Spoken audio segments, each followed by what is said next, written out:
Hello and welcome to all of you.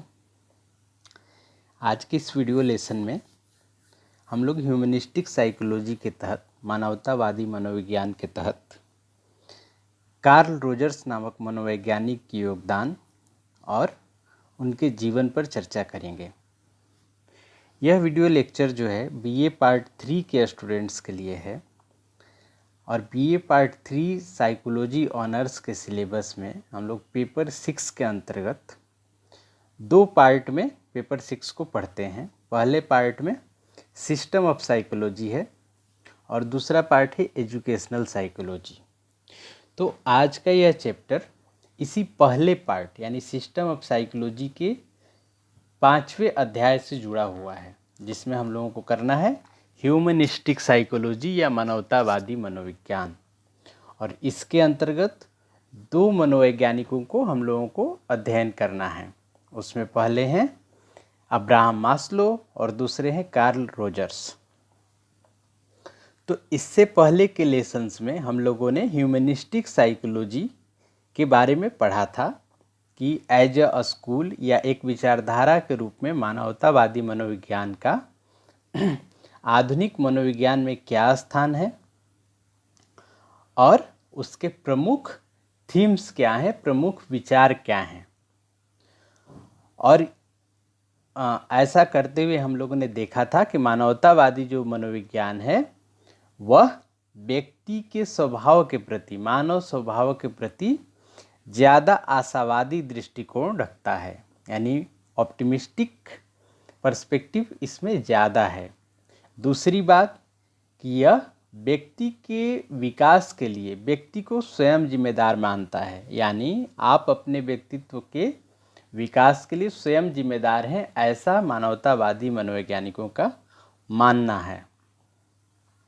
तीसरी जो सबसे इम्पोर्टेंट बात हम लोगों ने देखी थी ह्यूमनिस्टिक साइकोलॉजी में, वह यह थी कि यह विचारधारा व्यक्तित्व के निर्माण में पास्ट की जगह प्रेजेंट को ज़्यादा महत्व देता है। मतलब आपके साथ पास्ट में जो घटित घटनाएं हैं उनका जो आपके व्यक्तित्व पर प्रभाव होगा उससे कहीं ज़्यादा प्रभाव आपके वर्तमान का पड़ेगा। साथ ही हम लोगों ने यह भी देखा कि व्यक्तिगत रूप से आपको जिम्मेदार समझा जाएगा, पर्सनल रिस्पॉन्सिबिलिटी, और यह भी माना जाता है कि आप जन्मजात रूप से अपना विकास, पर्सनल ग्रोथ करने के लिए डिस्पोज्ड हैं। मतलब आप में ये स्वाभाविक रूप से जन्मजात क्षमता है कि आप अपने विकास को तत्पर हों। इसके बाद इसी के अंतर्गत हम लोगों ने जो 2 मनोवैज्ञानिकों को हम लोगों को पढ़ना है उसमें अब्राहम मास्लो के बारे में हम लोगों ने पढ़ा था और देखा था कि उनकी जो आवश्यकता का पदानुक्रम सिद्धांत है, नीड हायरार्की थ्योरी है, वह क्या है, आवश्यकताओं को कैसे वो किस क्रम में बांटते हैं और क्या उनके सिद्धांत है। साथ ही हम लोगों ने उनका सेल्फ एक्चुअलाइजेशन, जो आत्मसिद्धि का संप्रत्यय है, उसके बारे में भी पढ़ा और एक आत्म सिद्ध व्यक्ति की क्या विशेषताएं होंगी इसके बारे में भी हम लोगों ने चर्चा की थी। आज के इस टॉपिक में हम लोग कार्ल रोजर्स के जीवन और उनके कार्यों पर प्रकाश डालेंगे। सबसे पहले तो बात कर लेते हैं कि कार्ल रोजर्स को क्यों प्रधानता प्राप्त है मनोविज्ञान में। पहले ब्रीफ ओवरव्यू ले लेते हैं, संक्षिप्त परिचय, उसके बाद उनके जीवन से जुड़ी हुई कुछ प्रमुख बातों को जान लेंगे और फिर उनके सिद्धांत के ऊपर आएंगे। तो कार्ल रोजर्स एक मानवतावादी मनोवैज्ञानिक हैं, जैसा कि अभी हम लोगों ने देखा। उनका विश्वास था कि मानव सदा अपनी जन्मजात या नैसर्गिक क्षमताओं को पूरा करने का प्रयास करते रहता है। जन्मजात या नैसर्गिक क्षमता यानी इनेट कैपेसिटीज एंड कैपेबिलिटीज। तो उनका यह मानना है कि मानव जो है हमेशा ही अपनी जन्मजात क्षमताओं को पूरा करने के लिए प्रयासरत रहता है। साथ ही जो मानव स्वभाव है, ह्यूमन नेचर है, उसके सकारात्मक पहलुओं पर कार्ल रोजर्स ने तुलनात्मक रूप से अधिक जोर दिया। उनके सिद्धांत को हम लोग आत्म सिद्धांत के नाम से जानते हैं, self theory of Carl Rogers.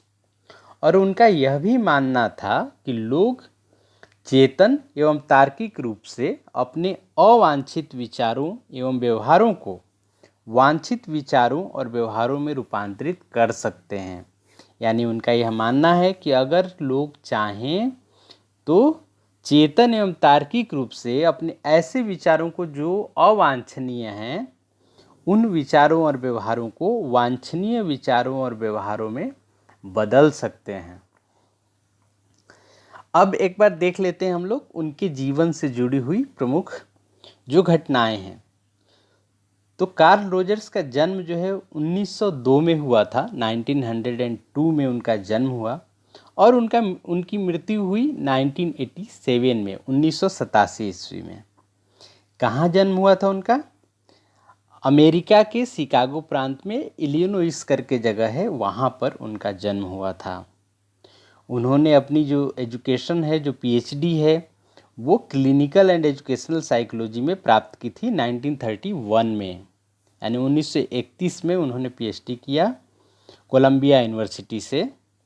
और उसके बाद कुछ सालों के लिए, लगभग 9 सालों के लिए उन्होंने एक ऐसी संस्था के साथ काम किया जो संस्था बच्चों के प्रति क्रूरता की रोकथाम के लिए, बच्चों के प्रति किए जाने वाले क्रूरता के रोकथाम के लिए काम करती थी। उसके बाद 1940 में यानी 1940 में उन्होंने अलग अलग विश्वविद्यालयों में अपना शिक्षण कार्य प्रारंभ किया। उन्होंने ओहियो स्टेट यूनिवर्सिटी, फिर यूनिवर्सिटी ऑफ शिकागो और यूनिवर्सिटी ऑफ विस्कॉन्सिन में पढ़ाई का शिक्षण का कार्य किया। उनका यह जो सिद्धांत है जिसके बारे में आज हम लोग पढ़ेंगे, वो उनके अपने निजी अनुभवों और साथ ही क्लिनिकल काउंसलिंग के क्रम में या इलाज के लिए कहें, जो पेशेंट्स उनके पास आते थे, उनके अपने अनुभवों और इन पेशेंट्स के विवरणों के आधार पर उन्होंने यह सिद्धांत बनाया था। अगर उनके पारिवारिक जीवन के बारे में बात करें, जिसका उनके सिद्धांतों पर काफ़ी प्रभाव पड़ा, तो उनके माता पिता बहुत ही फंडामेंटलिस्ट विचार के थे या कहें पारंपरिक विचारधारा के थे, और वो इमोशंस को बहुत एक्सप्रेस करने में यकीन नहीं रखते थे और रिप्रेसिव माहौल था, दबावपूर्ण माहौल था कार्ल रोजर्स के परिवार में, और इससे उन्हें सोलिटरी फील होता था, एकांत में ज़्यादा रहना पसंद करते थे और अध्ययन करते थे, और इन्हीं अध्ययनों और इन्हीं अनुभवों के आधार पर उन्होंने ये थ्योरी दी है, सेल्फ थ्योरी। तो अब एक एक करके हम लोग देख लेते हैं कि कार्ल रोजर्स की जो थ्योरी है वह क्या है और किन किन क्षेत्रों में कार्ल रोजर्स ने साइकोलॉजी में अपने कंट्रीब्यूशन से अपना योगदान दिया है। तो कार्ल रोजर्स के सिद्धांत में एक कंसेप्ट आता है, सेल्फ कंसेप्ट, जिसको कहते हैं हम आत्म संप्रत्यय। क्या है यह आत्म संप्रत्यय? आत्म संप्रत्यय our beliefs and knowledge about our selfs. किसी भी व्यक्ति का उसके बारे में जो विश्वास और उसका ज्ञान है, वही उसका आत्म संप्रत्यय है। यानी जैसे अगर मैं अपने आत्म संप्रत्यय की बात करूं, तो मेरा अपने बारे में जो विचार है, मेरे अपने विचार, और जो मेरे बारे में मेरा परसेप्शन है या नॉलेज है, ये सब मिलाकर ही मेरे आत्म संप्रत्यय को तय करते हैं। रोजर्स का मानना है कि व्यक्ति अपने बारे में जो विचार रखता है, वो विचार ही उसका आत्म संप्रत्यय है, और इस आत्म संप्रत्यय का निर्माण दूसरे लोगों के साथ हमारी अंतःक्रिया, जो हमारा इंटरेक्शन होता है, हमारे अनुभवों एवं उन अनुभवों को हमारे द्वारा प्रदान किए जाने वाले अर्थ के आधार पर होता है। तो कैसे होता है आत्म संप्रत्यय का निर्माण? फिर से एक बार देखते हैं। आत्म संप्रत्यय का निर्माण व्यक्ति का दूसरे लोगों के साथ उसकी अंतःक्रिया, उसका अनुभव और उन अनुभवों को उसके द्वारा प्रदान किए जाने वाले अर्थ, जो इंटरप्रिटेशन करेगा उस एक्सपीरियंसेस का, इन सब से मिलाकर होता है। यदि हमारे एक्सपीरियंसेस में, हमारे अनुभव में बदलाव हो जाए तो आत्म संप्रत्यय में भी बदलाव संभव है।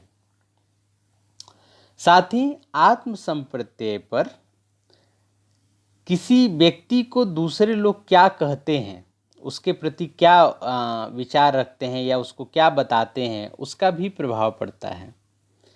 साथ ही जो हमारे जीवन में इम्पोर्टेंट लोग हैं, जैसे कि हमारे माता पिता, हमारे भाई बहन, हमारे सहकर्मी, सहपाठी, मित्र और शिक्षक, इन सब के शब्दों और कार्यों से भी या इनके विचारों से भी हमारा आत्म संप्रत्यय प्रभावित होता है।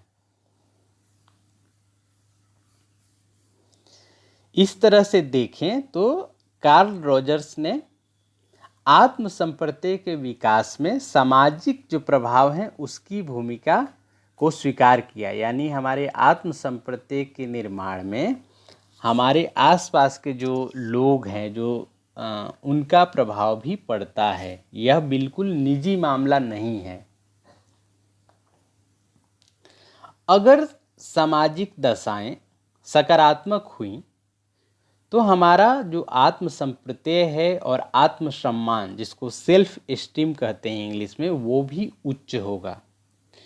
इसके विपरीत यदि सामाजिक दशाएं, सोशल कंडीशंस नकारात्मक हुई तो हमारा जो आत्म संप्रत्यय है और आत्म सम्मान है वह भी कम होगा, निम्न स्तर का होगा। जिन लोगों का सेल्फ कंसेप्ट और सेल्फ एस्टीम, आत्म संप्रत्यय और आत्म सम्मान हाई होता है या उच्च होता है, इस तरह के लोग साधारणतया लचीले स्वभाव के होते हैं, फ्लेक्सिबल होते हैं और नए अनुभवों के प्रति खुलापन जाहिर करते हैं। ऐसे स्वभाव का परिणाम यह होता है कि ऐसे व्यक्ति विकास करते हैं, दे कंटिन्यू टू ग्रो, और फिर फाइनली वो सेल्फ एक्चुअलाइजेशन की ओर जाते हैं। यह सेल्फ एक्चुअलाइजेशन क्या है यह हम लोग आगे देखेंगे, लेकिन उसके पहले हम लोग बात करते हैं कार्ल रॉजर्स की थ्योरी के दूसरे भाग, जिसमें उन्होंने real self and ideal self का कंसेप्ट दिया। रियल सेल्फ को हम लोग हिंदी में कह सकते हैं वास्तविक आत्म, और आइडियल सेल्फ को आदर्श आत्म। क्या है ये, अलग अलग समझ लेते हैं पहले। रियल सेल्फ क्या है, वास्तविक आत्म क्या है? One's actual perception of characteristics, traits and abilities that form the basis of the striving for self actualization. क्या है रियल सेल्फ? ये किसी भी व्यक्ति के वास्तविक प्रत्यक्षण हैं। किन चीज़ों का वास्तविक प्रत्यक्षण? उसकी विशेषताओं के, उसके शील गुणों का और उसकी क्षमताओं का, जो कि आत्म सिद्धि का आधार तैयार करता है।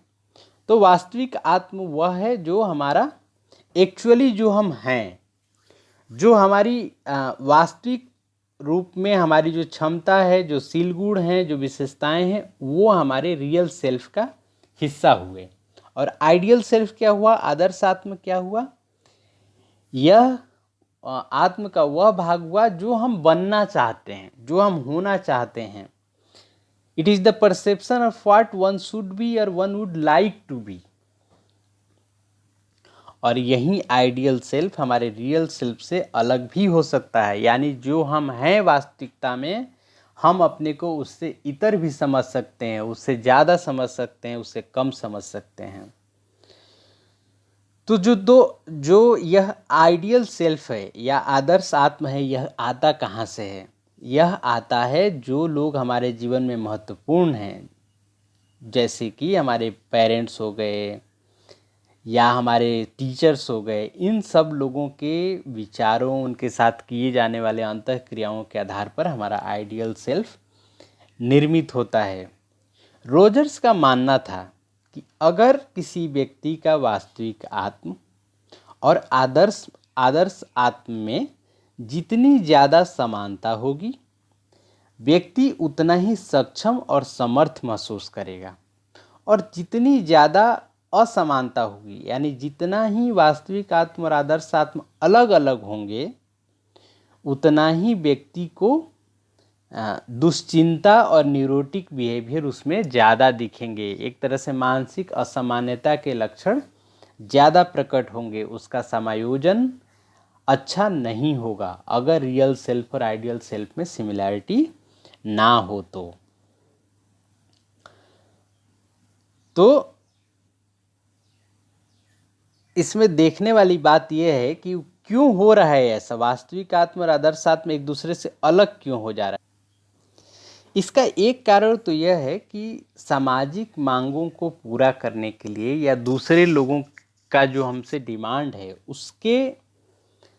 उसके प्रकाश में हम लोग अपने सेल्फ के प्रति डिस्टॉर्टेड विचार रखते हैं। यानी जो हमारा रियल सेल्फ है, जो हम जानते हैं कि हमारी क्षमता क्या है, लेकिन दूसरे लोग हमसे ज़्यादा अपेक्षा कर रहे हैं या कुछ और अपेक्षा कर रहे हैं जो कि एक्चुअली हम हैं नहीं, तो उसको पूरा करने के लिए या उसके इन्फ्लुएंस में हम अपने आत्म के प्रति विकृत परसेप्शन रखते हैं या विकृत प्रत्यक्षण करते हैं। और इससे क्या होता है कि हमारा आइडियल सेल्फ हमारे रियल सेल्फ से अलग होते चला जाता है और इस तरह से धीरे धीरे हमारी जो हारमोनी है या हमारा जो अच्छा समायोजन है वह बिगड़ने लगता है। कार्ल रॉजर्स ने अपने सिद्धांत के अगले भाग में साइकोलॉजिकल डिफेंसेस की चर्चा की। मनोवैज्ञानिक रक्षा प्रक्रम क्या है ये? तो कार्ल रॉजर्स ने कहा, आगे हम लोग देखेंगे कि फुली फंक्शनिंग पर्सन का एक संप्रत्यय दिया कि कुछ व्यक्तियों में ये क्षमता होती है कि वह फुली फंक्शनिंग पर्सन बन सकें। अब ये फुली फंक्शनिंग पर्सन क्या है, तो इसकी जो विशेषताएं हैं वह हम आगे देखेंगे। लेकिन कार्ल रॉजर्स ने कहा कि व्यक्तिगत विकास के क्रम में जो सर्वोच्च अवस्था है जहां आप पहुंच सकते हैं, जैसे मास्लो ने अपने थ्योरी में सेल्फ एक्चुअलाइज्ड पर्सन कहा, आत्मसिद्ध व्यक्ति कहा, उसी से मिलता जुलता लेकिन बिल्कुल सिमिलर कंसेप्ट नहीं है, कार्ल रॉजर्स ने फुली फंक्शनिंग पर्सन माना। तो उन्होंने कहा कि यदि हर व्यक्ति में फुली फंक्शनिंग पर्सन बनने की क्षमता है तो सभी लोग बन क्यों नहीं पाते, क्यों नहीं सभी फुली फंक्शनिंग पर्सन बन पाते? तो इसके जवाब में कार्ल रॉजर्स ने कहा कि जब हमारे जीवन के अनुभव, जब हमारे लाइफ के एक्सपीरियंसेस हमारे सेल्फ कंसेप्ट से या जो हमारे बारे में हमारे विचार हैं उनसे असंगत होते हैं, यानी हमारा जीवन का अनुभव हमारे आत्म संप्रत्यय से अलग होगा, तो एक गैप डेवलप होगा। किस चीज़ के बीच में? हमारे सेल्फ कंसेप्ट और वास्तविकता के बीच में। और इस गैप की वजह से हमारे मन में एंग्जाइटी या दुश्चिंता उत्पन्न होगी। तो इस दुश्चिंता को कम करने के लिए कोई भी व्यक्ति एक या एक से अधिक मनोवैज्ञानिक रक्षा प्रक्रमों को अपनाता है। एक रक्षा प्रक्रम है डिस्टॉर्शन। डिस्टॉर्शन में क्या कहा उन्होंने? डिस्टॉर्शन में कहा कि यह बहुत ही एक तो कॉमन रक्षा प्रक्रम है और यहाँ पर हम क्या करते हैं कि अपनी दुश्चिंता कम करने के लिए वास्तविकता के प्रति जो हमारा प्रत्यक्षण है, आवर परसेप्शन ऑफ रियलिटी जो है, उसको बदल देते हैं। इससे क्या होगा? मतलब वास्तविकता में वास्तविक रूप से कोई घटना और घटित हो रही है लेकिन हम उसका प्रत्यक्षण चेंज कर दे रहे हैं। हम कह रहे हैं कि नहीं नहीं ऐसा नहीं घटित हो रहा है, ऐसे हो रहा है, ताकि हमारे सेल्फ कंसेप्ट से उसका मैच हो सके। और ये एक एग्जाम्पल के रूप में हम लोग अभी समझेंगे तो ज़्यादा समझ में आएगा। दूसरा क्या है? डिनायल। डिनायल में क्या कर सकते हैं? हम इनकार कर देते हैं मानने से। तो एक एग्जाम्पल देखते हैं हम। उदाहरण के लिए मान लीजिए कि एक यंग गर्ल है, एक लड़की है जो कि बहुत ही स्वतंत्र स्वभाव की है और आत्मनिर्भर है। जो अपने को आत्मनिर्भर समझती है, स्वतंत्र समझती है। और ऐसा हुआ कि उसके बड़ी बहन या बड़ा भाई जो था किसी दुर्घटना में मर जाए, और उसके पेरेंट्स उसके लिए ज़्यादा चिंता दिखाने लगे, उसको ज़्यादा प्रोटेक्ट करने लगे और ये मैसेज कन्वे करने लगे कि तुम बहुत ही वल्नरेबल हो, तुमको सुरक्षा की ज़रूरत है। तो यहाँ पर क्या हुआ, उस बच्ची का जो सेल्फ कंसेप्ट था वह था कि वह बहुत ही इंडिपेंडेंट है, सेल्फ रिलायंट है, आत्मनिर्भर है। लेकिन जो उसका वास्तविक अनुभव है, जो पेरेंट्स उससे जिस तरह से ट्रीट कर रहे हैं, वो उसके सेल्फ कंसेप्ट के से सिमिलर नहीं है। तो संभव है कि उस लड़की में एंजाइटी घर कर जाए या दुश्चिंता हो जाए। तो उसको कम करने के लिए वह लड़की यही दो जो रक्षा प्रक्रम है इनको अपना सकती है। एक तो डिस्टॉर्शन, जहाँ पर वह कह सकती है कि नहीं ऐसा नहीं है, मेरे पेरेंट्स जो हैं वो ओवर प्रोटेक्टिव नहीं है, बस वो नॉर्मल केयर शो कर रहे हैं। या फिर डिनाई कर सकती है कि भले ही वास्तविकता में वो अपना इंडिपेंडेंस खो रही है, लेकिन वो ऐसा माने नहीं, वो उसको लगे कि नहीं हम इंडिपेंडेंट हैं अभी भी। छोटे समय के दौरान या शॉर्ट टर्म में ऐसे जो साइकोलॉजिकल डिफेंस है जो सक्सेसफुल हो सकते हैं, दुश्चिंता कम कर सकते हैं। लेकिन लॉन्ग टर्म में व्यक्ति के सेल्फ कंसेप्ट और रियलिटी में जब गैप आते जाएगा तो उसमें कुसमायोजन के लक्षण देखने को मिलेंगे। और कुसमायोजन का तात्पर्य होगा कि वह व्यक्तिगत रूप से नाखुश रहेगी या अनहैप्पी रहेगी। अब आते हैं हम लोग सेल्फ एक्चुअलाइजेशन के कंसेप्ट की ओर कि कार्ल रोजर्स ने सेल्फ एक्चुअलाइजेशन के बारे में क्या कहा और फुल्ली फंक्शनिंग पर्सन कौन है और उसकी विशेषताएं क्या होंगी, इस पर बात कर लेते हैं। और लास्ट में हम लोग conditional and unconditional positive regard को भी देखते चलेंगे। तो सेल्फ एक्चुअलाइजेशन है क्या? रोजर्स का यह मानना रहा कि लोग जो होते हैं, जो व्यक्ति है, उसमें यह टेंडेंसी होती है कि वह अपने आत्म संप्रत्यय का विस्तार करे। People have a tendency to maximize self concept through self actualization. और यह विस्तार किस तरह से होगा? सेल्फ एक्चुअलाइजेशन या आत्म सिद्धि की प्रक्रिया द्वारा।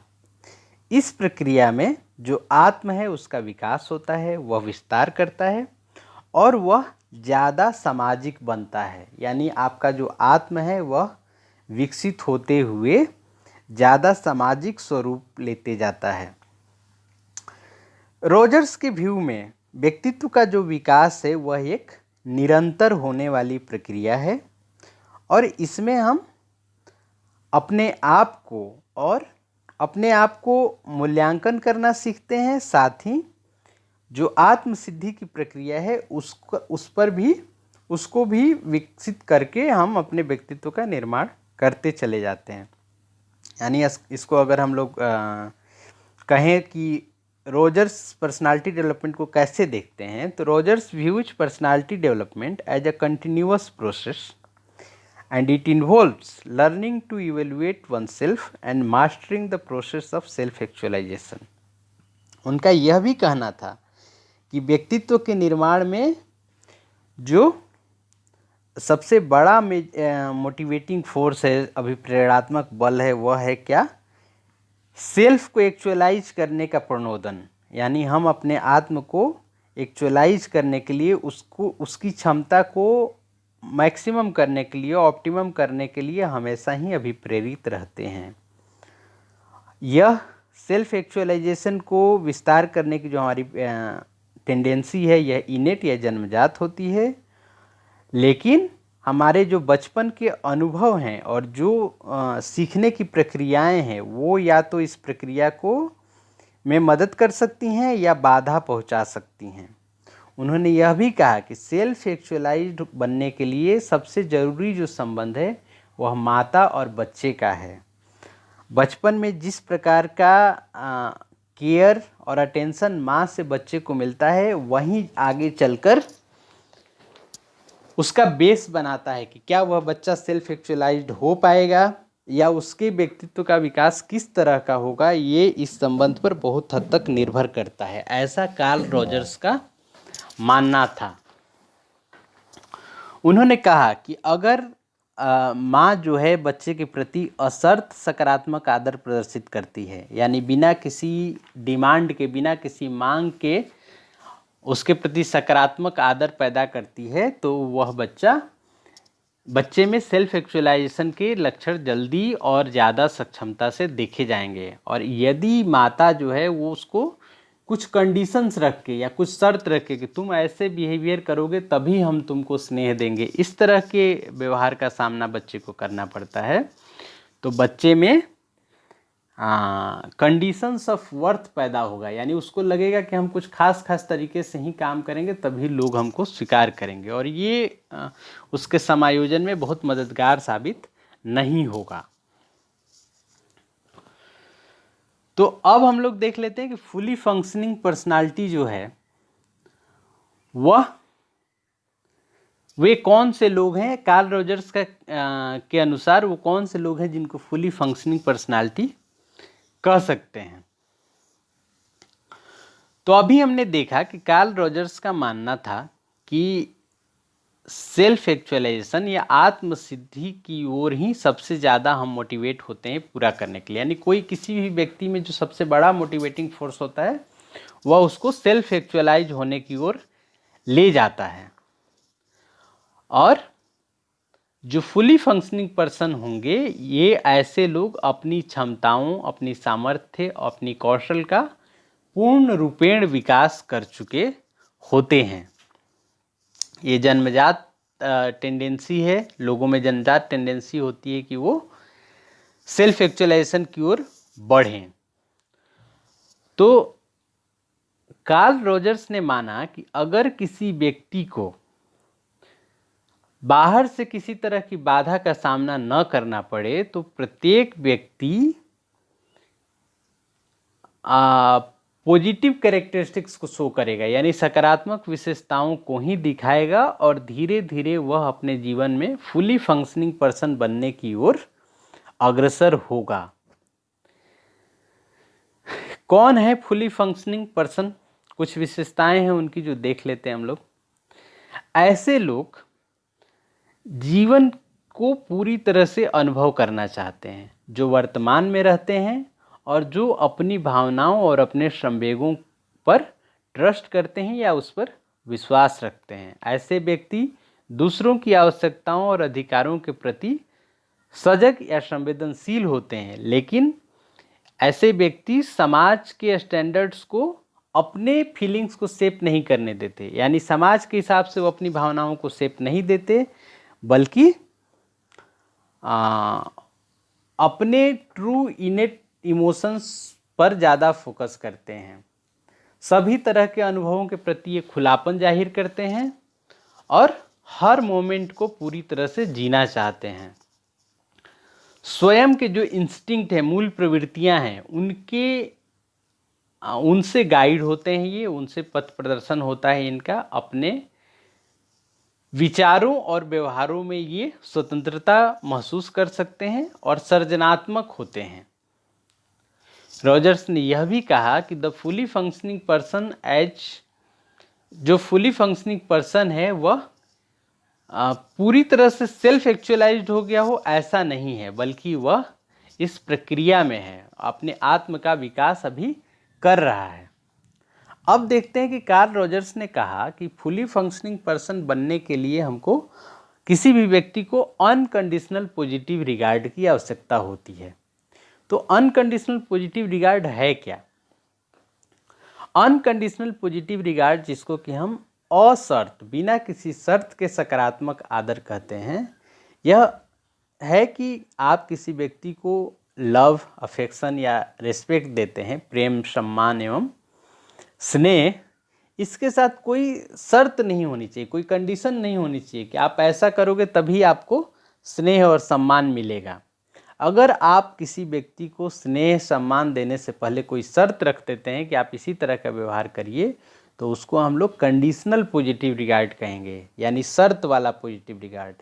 और जब बिना किसी शर्त के किसी को ये सम्मान और स्नेह मिलता है तो उसको कहा जाता है अनकंडीशनल पॉजिटिव रिगार्ड।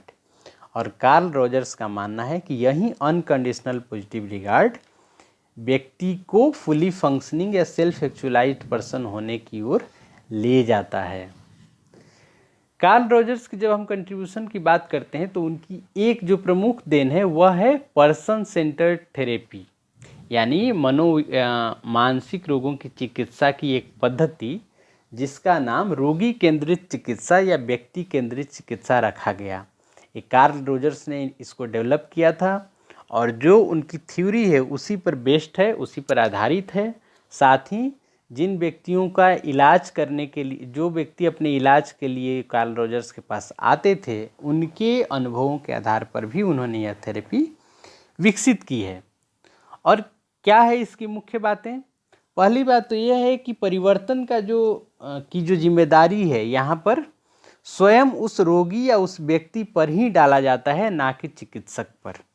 यानी यह चिकित्सा पद्धति मानती है कि व्यक्ति स्वयं ही जिम्मेदार है अपने व्यवहारों के लिए और वह चाहे तो अपने व्यवहारों को बदल सकता है। क्योंकि रॉजर्स का मानना था कि लोग चेतन और रेशनल तरीके से अगर चाहें तो अपने व्यवहारों और विचारों को अवांछनीय से वांछनीय की ओर बदल सकते हैं। तो इस चिकित्सा पद्धति में मेनली जो चिकित्सक है वह व्यक्ति की सभी तरह के विचारों और व्यवहारों को स्वीकार करता है, उसको एक ऐसा माहौल देता है जो अनकंडीशनल पॉजिटिव रिगार्ड का होता है। यानी वह जज नहीं करता उसको कि क्या सही है क्या गलत है, स्वयं उस व्यक्ति को इस तरह के रियलाइजेशन का मौका दिया जाता है कि वह यह समझे कि उसके व्यवहारों में कहाँ पर असमायोजनकारी व्यवहार हैं और उनको स्वयं ही बदले वह। अब हम लोग देख लेते हैं कि छोटे से भाग में कि कार्ल रॉजर्स की जो थ्योरी है उसका अभी क्या स्थिति है, उसकी स्थिति क्या है मनोविज्ञान में। तो जो पर्सन सेंटर्ड थेरेपी या रोगी केंद्रित चिकित्सा पद्धति कार्ल रॉजर्स ने दी, ये तो बहुत ही महत्वपूर्ण चिकित्सा पद्धति है और इसका उपयोग आज भी हो रहा है। साथ ही उनका जो व्यक्तित्व का सिद्धांत है जिसमें उन्होंने आत्म की महत्ता पर चर्चा की, वह भी बहुत ही सकारात्मक रूप से उस पर रिसर्च किए जाते हैं और उस थ्योरी को एक मान्य सिद्धांत के रूप में देखा जाता है। कुछ आलोचनाएं हैं, जैसे कि मेनली क्रिटिसिज्म जो हुआ उनका वह था कि सेल्फ एक्चुअलाइजेशन के लिए जो व्यक्ति में वो कह रहे हैं कि जन्मजात प्रवृत्ति होती है, उसके आलोक में उनकी आलोचना हुई। साथ ही अनकॉन्शस इन्फ्लुएंसेस या अचेतन प्रभावों पर जो उनकी थ्योरी में अभाव है, जिस पर वो बात नहीं कर रहे हैं। चेतन अनुभवों की तो वह बात कर रहे हैं पर अचेतन अनुभवों की नहीं बात कर रहे हैं, इसके लिए भी आलोचना हुई। लेकिन उनके इन सभी आइडिया जितने इन्फ्लुएंशियल हैं कि उस पर रिसर्च होता है, लोग ज्ञान का आदान प्रदान करते हैं। और अपने समय में भी कार्ल रॉजर्स को अमेरिकन साइकोलॉजिकल एसोसिएशन का 1946 में प्रेसिडेंट भी बनाया गया था। और जो ये एक आंदोलन था जिसमें मानव की सामर्थ्य के लिए एक आंदोलन चला, ह्यूमन पोटेंशियल मूवमेंट, इसमें कार्ल रॉजर्स की थ्योरी को बहुत ही महत्वपूर्ण स्थान प्राप्त था। तो कार्ल रॉजर्स की थ्योरी के संबंध में इतना ही। धन्यवाद।